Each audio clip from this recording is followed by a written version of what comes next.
జనసేన అధినేత పవన్ కళ్యాణ్ నామినేషన్ వేశారు. పిఠాపురంలో నామినేషన్ సందర్భంగా ఎన్నికల అఫిడవిట్ సమర్పించారు.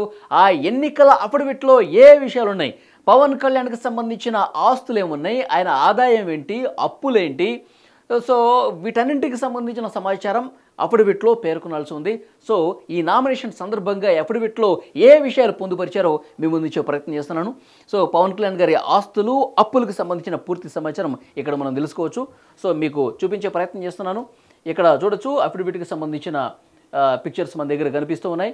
ముఖ్యంగా ఇక్కడ మనం చూస్తున్నాం, total income shown in income tax return in rupees for the last 5 financial years completed as on 31st March.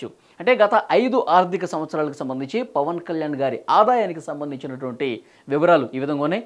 2022 నుంచి 2023 సంవత్సరానికి చూస్తే 12,20,81,800 రూపాయలుగా చూపించారు. 2021-22 సంవత్సరానికి వచ్చేసరికి 30,09,05,790 రూపాయలు చూపించారు. 2020-21 వచ్చేసరికి తగ్గింది, మళ్ళీ 12,86,04,140 రూపాయలుగా చూపించారు. 2019-20 వచ్చేసరికి 4,51,40,530 రూపాయలు చూపించారు.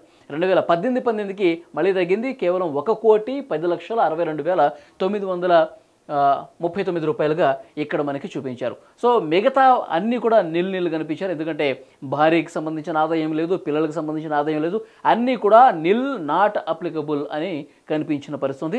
కేవలం పవన్ కళ్యాణ్ గారికి ఆదాయం సంబంధించి మాత్రమే ఇక్కడ వివరాలు ఉన్నాయి. ఎందుకంటే ఆయన మాత్రమే సంపాదిస్తున్నారు కాబట్టి సో ఆయన ఆదాయానికి సంబంధించిన వివరాలు ఇక్కడ పొందుపరిచారు. ఇక రెండో విషయానికి వచ్చేసరికి కేసెస్ ఏమైనా ఉన్నాయా, పెండింగ్ క్రిమినల్ కేసెస్. ఇక్కడ చూడొచ్చు, the following criminal cases are pending against me. If there are pending criminal cases against the candidate then take this alternative and score of alternative above and give details of all pending cases in the table below. అంటే కేసెస్కు సంబంధించిన వివరాలు ఇక్కడ పొందుపరచాల్సి ఉంటుంది. కానీ ఇక్కడ కేసుకు సంబంధించి ఎలాంటివి లేవు. I declare that I have not been convicted for any criminal offence. అసలు కేసుకు సంబంధించి, క్రిమినల్ కేసులకు సంబంధించి ఎలాంటి కేసులు కూడా ఆయన మీద నమోదైన పరిస్థితి లేదు. ఇక్కడ మనం చాలా స్పష్టంగా చూడొచ్చు, ఈ కోర్టుకు సంబంధించి, సెక్షన్కి సంబంధించి ఏమైనా ఉన్నాయంటే అన్నీ కూడా నాట్ అప్లికబుల్. ప్రతి బాక్సులు కూడా నాట్ అప్లికబుల్ అంటే ఎలాంటి కేసు పవన్ కళ్యాణ్ గారికి వ్యతిరేకంగా నమోదు చేయబడి లేదన్నట్టుగా మనకి ఈ సమాచారం చాలా స్పష్టంగా కనిపిస్తోంది. ఇక పవన్ కళ్యాణ్ గారికి ఈ అఫిడవిట్ సమర్పించే ముందు ఎలాంటి ఆస్తులు ఉన్నాయి, ఆయనకి బ్యాంకుల్లో ఎలాంటి ఆస్తులు ఉన్నాయి, తర్వాత అతనికి స్థిరాస్తులు, చరాస్తులు, వీటన్నిటికి సంబంధించిన సమాచారం పొందుపరచాల్సి ఉంటుంది. సో ఇక్కడ మనం చూడొచ్చు, cash in hand as at 19/4/2024 April 19వ తారీఖు వరకు ఆయన చేతిలో లిక్విడ్ క్యాష్ ఎంత ఉంది అంటే కనుక 3,15,006 రూపాయలు మాత్రమే ఆయనకి క్యాష్ ఉంది చేతిలో. భార్య దగ్గర 19,340 రూపాయలు మాత్రమే ఉంది. ఇక మిగతా అందరి దగ్గర కూడా ఏమీ లేవు. డిపెండెంట్ 1, 2, 3, 4 అంటే పిల్లలకు సంబంధించిన సమాచారం కావచ్చు, అక్కడ ఎవరి దగ్గర క్యాష్ అయితే లేదు. కేవలం పవన్ కళ్యాణ్ గారికి చేతిలో 3,15,000 రూపాయలు ఉన్నాయి, భార్య చేతిలో 19,340 రూపాయలు మాత్రమే ఉన్నాయన్నమాట. ఇక బ్యాంకుల్లో డిపాజిట్స్ విషయానికి వచ్చేసరికి ఏ విధంగా ఉందంటే, details of deposits in bank అంటే ఫిక్స్డ్ డిపాజిట్లు కావచ్చు, సేవింగ్స్ కావచ్చు. సో బ్యాంకుల్లో ఎంత మొత్తం ఉందనేది కూడా ఇక్కడ చాలా క్లియర్గా మనం చూడొచ్చు. పవన్ కళ్యాణ్ గారికి అకౌంట్స్లో వచ్చేసరికి 16,48,18,524, వారి భార్యకు సంబంధించి 86,05,300 రూపాయలు ఉన్నాయి.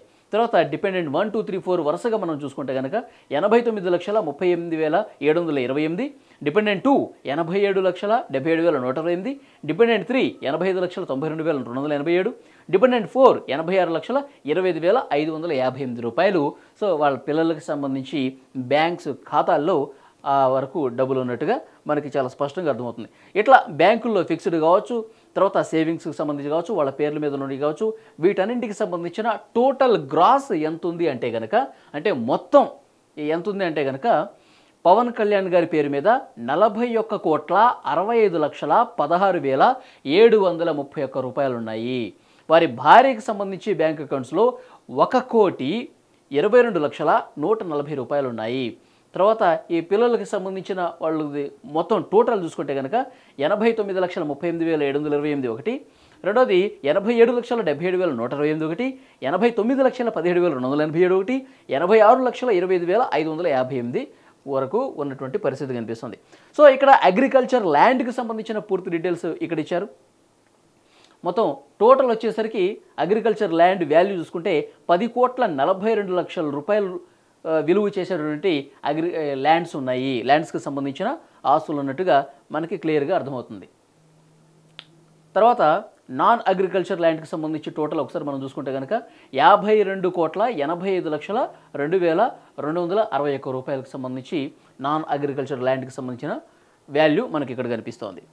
సో రెసిడెన్షియల్ బిల్డింగ్కి సంబంధించి ఒకసారి మనం చూసుకుంటే కనుక టోటల్ 94,41,02,811 రూపాయల వాల్యూ మనకు కనిపిస్తోంది.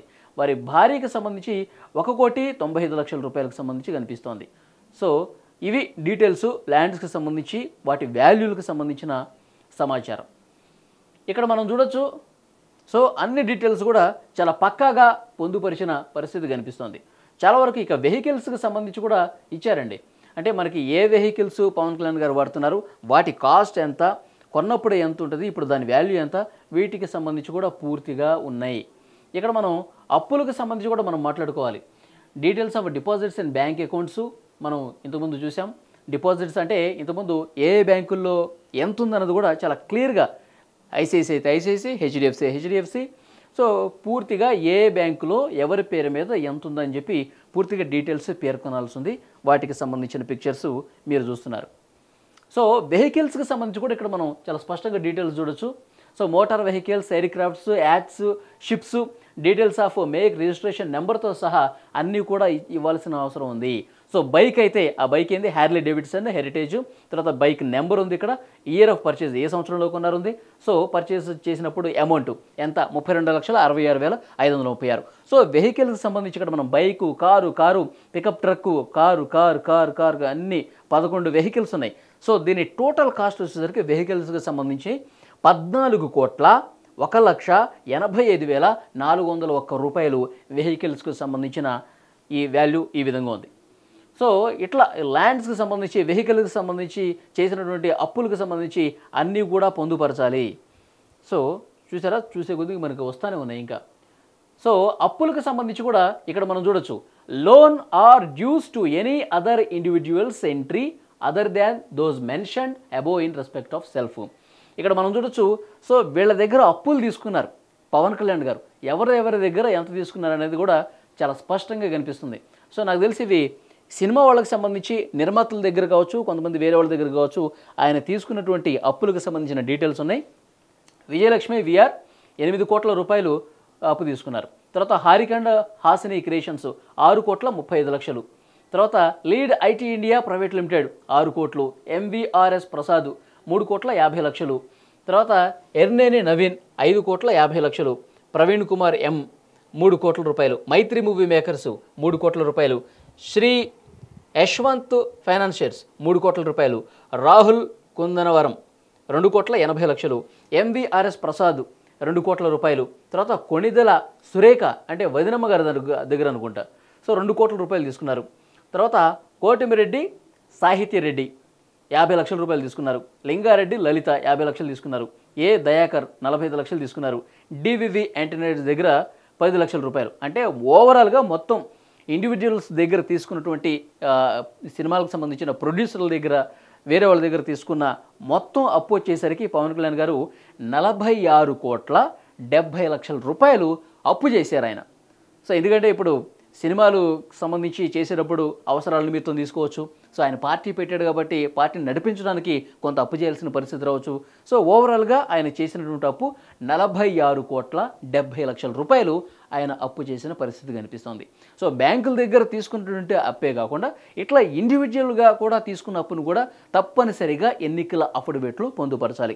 ఇది జనసేన అధినేత పవన్ కళ్యాణ్ గారు పూర్తిగా ఆయన తీసుకున్నటువంటి అప్పు కావచ్చు, ఆయనకున్నటువంటి ఆస్తులు కావచ్చు, సో డీటెయిల్స్ అన్నీ కూడా ఇవి ఆయన పొందుపరిచింది.